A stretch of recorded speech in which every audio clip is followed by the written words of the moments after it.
d'abord, merci à tous d'être venus si nombreux pour témoigner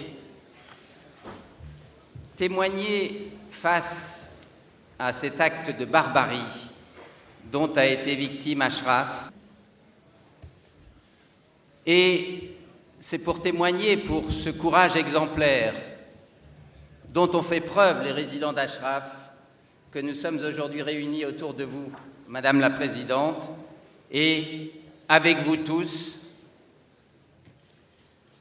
pour également constater que si les mollahs s'en prennent aussi vivement à Ashraf, et à travers Ashraf, à l'OMPI et au CNRI, c'est bien la preuve que les Moudjahidines et le Conseil national de la résistance iranienne que vous présidez, Madame Radjavi, sont indiscutablement la parole de l'opposition au régime théocratique des mollahs.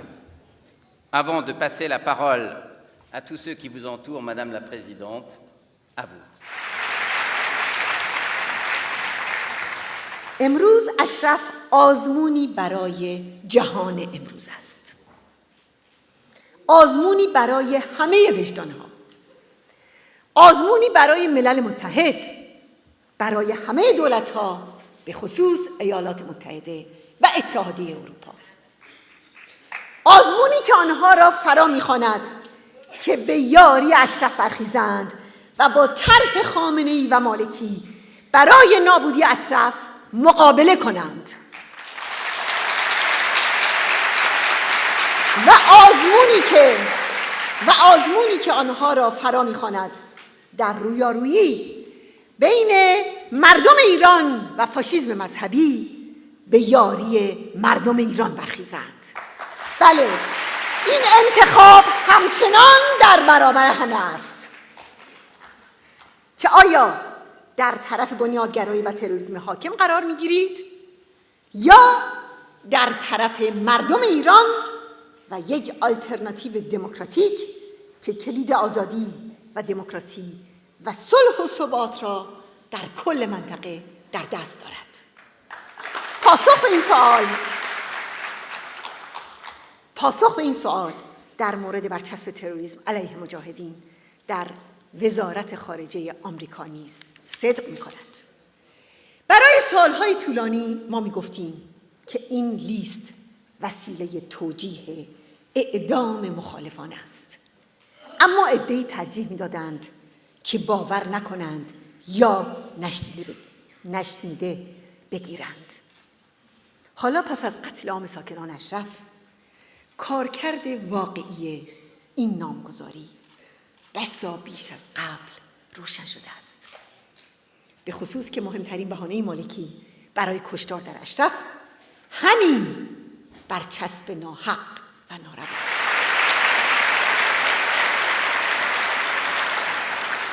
And I think that there are some basic facts that we must now recognize and acknowledge. The first one, in my view, and this is a personal view, is the attack on 8 April could have been and should have been prevented. The second is that this attack was clearly deliberate, calculated, and authorized by the government of Iraq. Third is that the international response was certainly too little and too late. And finally, it must never, ever happen again.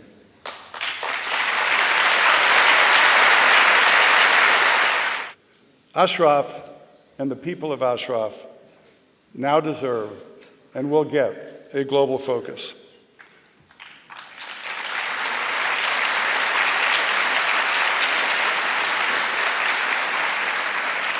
It is time for the United Nations to conduct an independent investigation of this atrocity that we witnessed at Camp Ashraf. Iraqi brutality and flagrant disregard for human rights are now a matter of record. The U.S. will not be surprised a second time.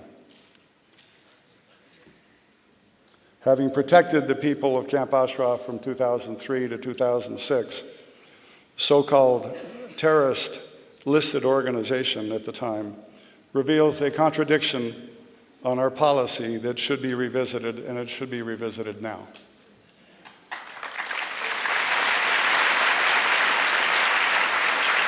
That I may not be from Iran, I may not look like the majority of people in this room, but I am a human being, and as a human being, I'm outraged by what I have seen in Camp Ashraf.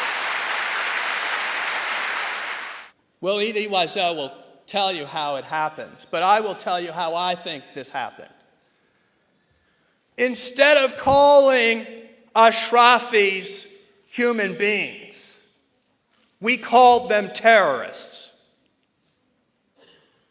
When you say that someone is a name that dehumanizes them, that delegitimizes them, then it makes it possible for you to attack them like they weren't a human being.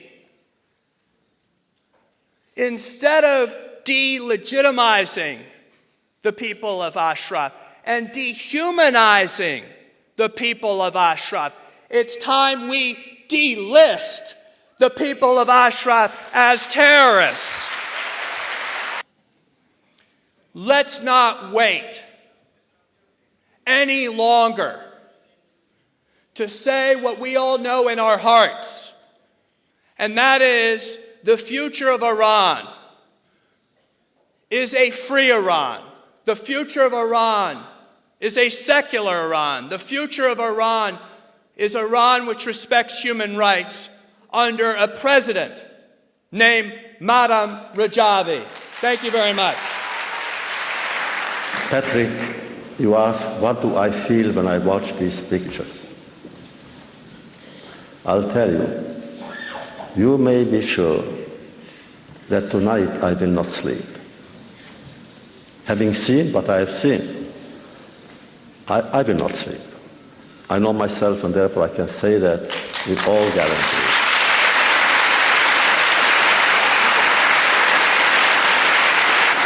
To make it even less understandable, from the clip, you realize that for a few years already, I am waging a campaign all over the world against Ahmadinejad. So I should know more about Iran with regard to Ashraf. I haven't. But I don't even know, is this conference the first? Or is it going to be only the second? Or I don't know. One thing is clear, it should not end here. I would say, for instance, what we can do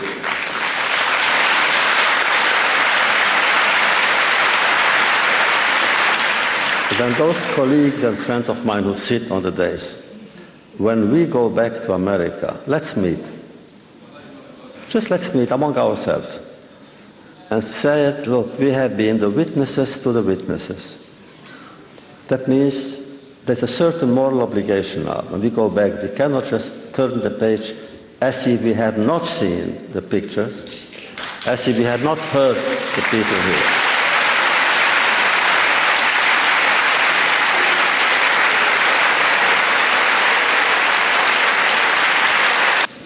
What else can I tell you? Look, we know people who have influence.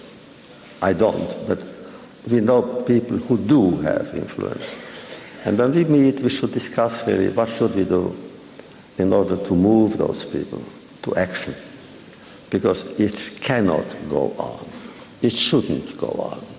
It's not just an event that I would suggest to you that a message should go out from this place.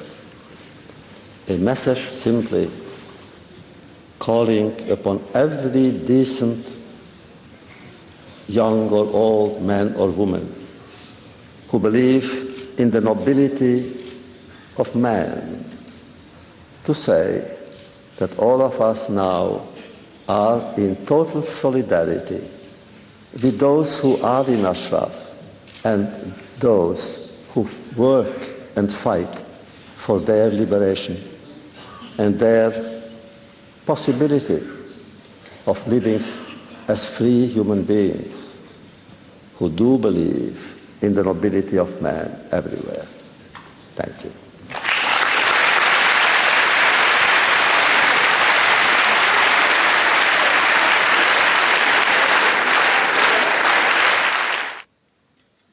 This tragedy, this massacre, this war crime at Camp Ashraf was a huge mistake for the Iranian government, because now the world will see Camp Ashraf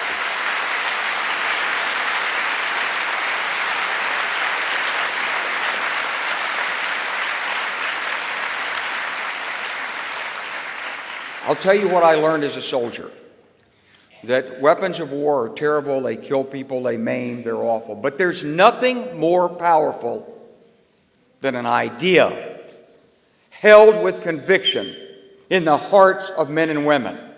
I believe you in this movement have that idea, and there's nothing that will beat you if you hold on to it.